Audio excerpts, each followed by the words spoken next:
Imagine you're a Homo sapiens living 40,000 years ago. Your world is dominated by two overwhelming realities, its beauty and its brutality. The sun rises each morning, a life-giving miracle, but it also deserts you each night, plunging the world into a darkness filled with unknown predators. Rain nourishes the plants you gather, but a lightning strike can spark a fire that consumes everything. You are a thinking, feeling creature, armed with a powerful new tool, a brain hardwired for pattern recognition. This is the first piece of the puzzle, the cognitive revolution. Our brains are meaning-making machines. We see a face in the moon, a shape in the clouds. For our ancestors, this tendency was a survival mechanism. Hearing a rustle in the grass, it was far safer to assume it was an agent, a leopard with intention, than to write it off as the wind. The cost of being wrong was death. One compelling psychological theory, known as hyperactive agency detection, suggests our brains are hardwired to assume a conscious agent behind unexplained events. It wasn't a giant ball of plasma rising, it was a being with a will, pulling itself above the horizon. The thunder wasn't just atmospheric noise, it was the roar of an angry, unseen giant. This leads to the second driver, survival instinct. In a world of immense uncertainty, attributing agency to these forces provided a crucial, if illusory, sense of control and understanding. If the thunder is the roar of a giant, perhaps that giant can be appeased. If the rain is a gift from a sky spirit, perhaps that spirit can be thanked. This moves phenomena from the realm of random, terrifying chaos into the realm of potential relationship. It transforms helplessness into ritual, fear into negotiation. And this is where the third element comes in, the shared experience. You weren't alone in witnessing these wonders and terrors. Your entire tribe saw the same storm, felt the same fear, marveled at the same stars. The inexplicable demanded a shared explanation. Around campfires, stories were woven. What if the sun is a great hunter in a chariot crossing the sky? What if the lightning is the flint spear of the sky chief? These shared narratives, these first cosmologies, did more than explain the world. They bound the group together with a common understanding. They were the first threads of a shared belief. It was on this cosmic canvas of awe, fear, and community that the first sketches of the divine were drawn. But these are theories about the mind. Where is the proof? We can't excavate thoughts from 40,000 years ago. What we can excavate are the tangible echoes of those thoughts. And the most profound echoes are found deep underground, in the silent galleries of caves like Lascaux and Chauvet. Here, our ancestors created breathtaking art, but this wasn't mere decoration. The difficulty of access, the use of these deep chambers only for painting, and the specific subject matter suggest these were sacred spaces, perhaps the world's first cathedrals. The paintings are overwhelmingly of animals, creatures vital for survival, but they are not simple portraits. They are dynamic, powerful, and often superimposed on one another. Some anthropologists, like David Lewis Williams, propose that these images represent visions seen in trance states, a connection to a spirit world behind our own, where the essence of these animals resided. To paint them was perhaps to gain power over them, to honor them, or to commune with their spirit. Then there are the mysterious figurines. The most famous are the Venus statuettes, like the Venus of Willendorf, found across Europe. While their exact purpose is debated, their exaggerated features, large breasts, belly, and hips, almost certainly symbolize fertility and abundance. They may represent a mother goddess, a divine embodiment of the life-giving and sustaining forces of nature, a tangible figure to pray to for a successful hunt or for children. Perhaps the most compelling evidence for early spiritual thought comes not from art, but from death. The Neanderthals, and later Homo sapiens, began to bury their dead with care and purpose. At sites like Shanidar Cave in Iraq, a Neanderthal was buried tens of thousands of years ago on a bed of flowers with specific medicinal properties. This isn't merely disposing of a body, this is ritual. The inclusion of tools, food, and ochre pigment in graves strongly suggests a belief that death was not an end, but a transition. It implies a concept of an afterlife, a spirit world where the deceased would meet their worldly positions. This is a monumental cognitive leap, the belief in an existence beyond the visible physical world. Together, cave art, figurines, and burial rites form archaeology's strongest case for the birth of symbolic thought and the first structured beliefs in forces and realms beyond the everyday.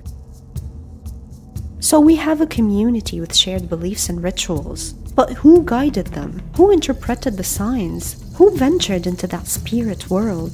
This is where a figure emerges, who's central to nearly every indigenous belief system on Earth: the shaman. The shaman was the original intermediary, the bridge between the world of the tribe and the world of the spirits. They were the doctor, the storyteller, the psychologist, and the mystic. The role was to enter an altered state of consciousness through relentless drumming, ecstatic dance, sensory deprivation, or in some cases, the use of psychoactive plants, to journey into the non-ordinary reality. In this trance state, they would seek answers. Why did the hunt fail? What spirit's causing this illness? How do we appease the storm god? We see potential evidence of this in cave art. The famous sorcerer figure in the Cave of Trois Frères in France is a haunting hybrid, part human, part stag, part bison. This isn't a realistic animal, it's a spirit being, a therianthrope.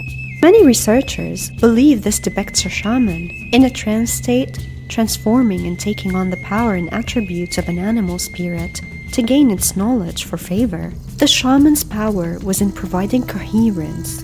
In a world where a child could die from a fever of unknown origin, the shaman provided a diagnosis: a displeased ancestor or a malicious spirit. The treatment was a ritual to address that spiritual cause. It gave people a framework to understand tragedy and a proactive way to respond to it, reducing existential anxiety. Furthermore, the communal rituals led by the shaman, the chanting, the dancing, the shared experience, were incredibly powerful tools for social cohesion. They strengthened the bonds of the tribe, reinforced shared values, and provided collective comfort. The shaman gave a language and a practice to the innate human sense that there was more to the world than met the eye. For tens of thousands of years, these spiritual beliefs were likely animistic and shamanic, focused on the spirits in every rock, tree, and stream. But then, around 12,000 years ago, humanity made its most dramatic shift since mastering fire. We invented agriculture. This Neolithic revolution didn't just change our diet, it fundamentally rewired our relationship with the world, and, by extension, with the divine. The life of a hunter-gatherer was risky, but it was also diverse. If one food source failed, you could move to another. As farmers, you put all your eggs in one basket. Your survival now hitched directly to the merciless cycles of nature, the right amount of sun and rain, the fertility of the soil, the avoidance of drought, blight, and locusts. The stakes were unimaginably high. This intense dependency on nature supercharged the need for divine intervention. The spirits of the forest were still there, but now the most important deities were those who controlled the weather and the harvest. A sun god, a rain god, an earth mother goddess of fertility. Worship became a direct transaction for survival. We give you these offerings and praise. You give us a bountiful harvest.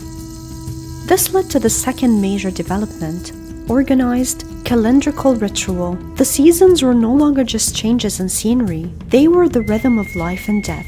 Rituals became more complex and scheduled, tied to the solar and lunar cycles. Planting and harvest became sacred festivals, communal events where the entire society appealed to the deities upon whom they depended. This new sedentary lifestyle, with its food surpluses, allowed for specialization in larger populations, and with that came the most stunning archaeological evidence of this new religious fervor: dedicated sacred spaces. The oldest known example is Göbekli Tepe in modern-day Turkey, built over 11,000 years ago by hunter-gatherers on the cusp of agriculture. It's a complex of massive stone pillars arranged in circles, carved with elaborate animals. It's not a settlement, it's a temple. Its construction implies a coordinated, large-scale effort driven by a shared belief system, so powerful it may have actually spurred the development of agriculture itself.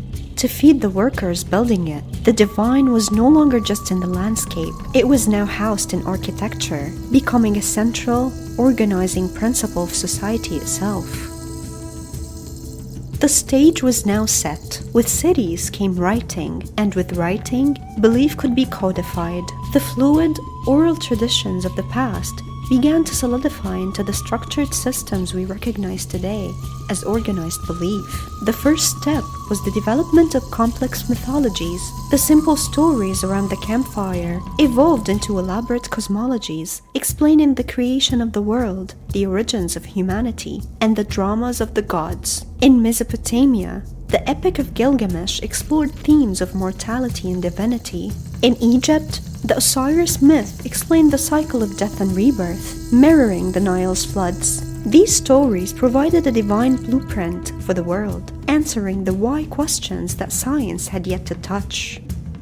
Secondly, these belief systems naturally evolved into ethical and legal frameworks. As societies grew larger and more complex, they needed more than just custom to hold them together. The concept of divine will provided a powerful foundation for law. The Code of Hammurabi, one of the world's oldest legal documents, was explicitly handed down from the god Shamash. The idea that laws were not just the whims of a king, but the decrees of the gods, gave them immense authority and created a shared moral universe for everyone. From the slave to the emperor, belief became the glue of civilization. And this is the incredible legacy we inherit, the foundational concepts forged in our deepest past, the awe of the cosmos, the need to explain the unexplainable, the comfort of ritual, the desire for a moral order, the sense that there is something greater than ourselves did not disappear. They evolved, they were refined, written down, and built upon over millennia. The tale of the shaman drums echoes in the hymns of our churches. The mother goddess of the Neolithic is reflected in the Marian devotion of millions. The human need to find pattern and meaning in the stars is the same drive that leads a physicist to search for a theory of everything. So, where did it all start? It started with us. It started with a conscious, feeling human being looking up at the starry sky and feeling a connection. It started with the need to find meaning in a beautiful, terrifying, and mysterious world. That initial spark of awe, that first attribution of spirit to the wind, was the seed from which the vast, diverse forest of human spirituality grew. It's a story that belongs not to any one belief, but to all of humanity. It's the story of our oldest questions and our quest to find the answers. Don't miss the next video for more ancient tales of divine worship, and share in the comments below which story you'd like to hear next.